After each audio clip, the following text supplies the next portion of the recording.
Another day, and I found another hat, which is a bit of a relic from a previous life I used to have. I'm doing this one from inside my car today because this is a bit of a rare treat, actually sitting inside a car.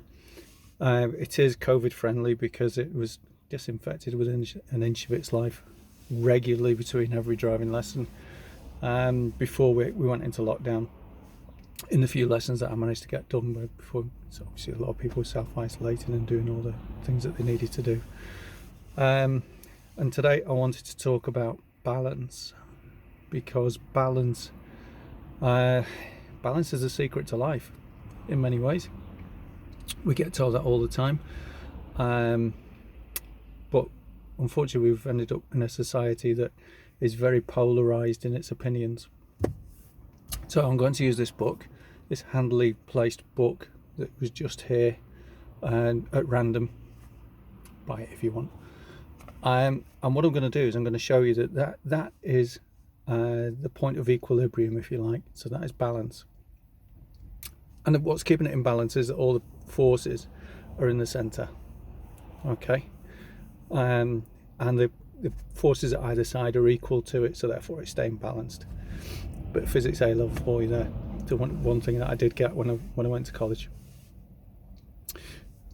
But we got complete polar opposites at each end, and in society that could be whether we like left or right, whether we like blue or red, whether we like conservatism or socialism.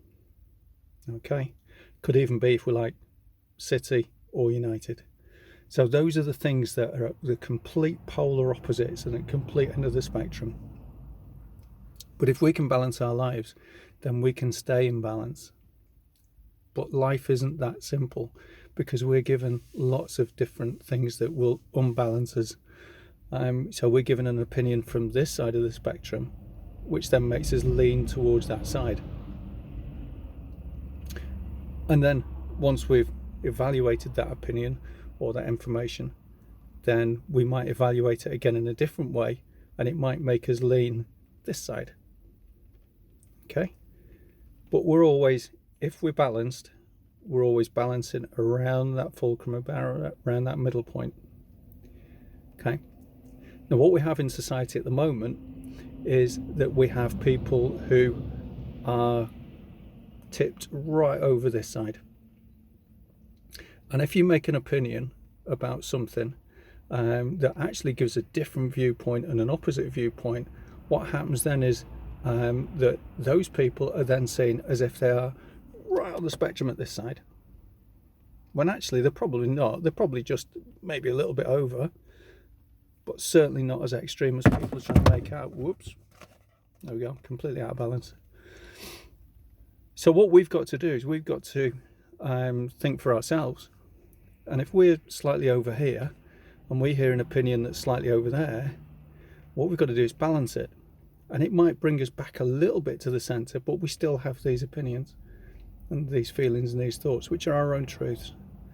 What we don't want to do is alienate people by making it seem that those people are right off the scale at this end.